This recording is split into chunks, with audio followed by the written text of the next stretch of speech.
So ayan po mga guys, binawian na po siya ng buhay po mga guys, no. Dahil kaya na po mga guys ay kinuha ko po siya doon sa 10 Avenue po mga guys, sa Heros. Ngayon kaya ng kaninang bandang alas 9 ng gabi. So pagdating po dito po mga guys ay binawian na po siya ng buhay po mga guys. So ayan po mga guys, atin na lang po siyang ililibing po ng maayos po mga guys, no. Dahil hindi na siya umabot ng bukas pa. So kanina mga guys, akin po siya kaninang kinuha pero buhay pa yan. Pero pagdating dito sa may paho po mga guys ay wala na siya mga guys. Atin na lang po siyang ilibing po ng maayos po mga guys.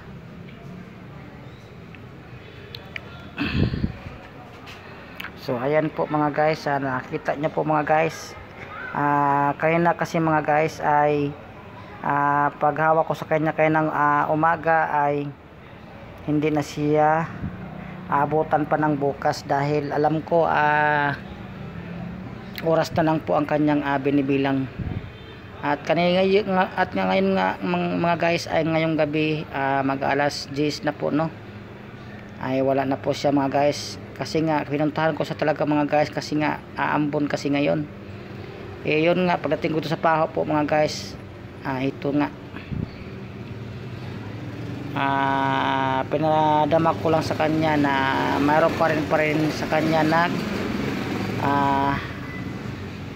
alaga kahit konting oras or panahon man lang. So ayan po mga guys, atin na po siya mamayang ilibing po mga guys, no. So ayan po,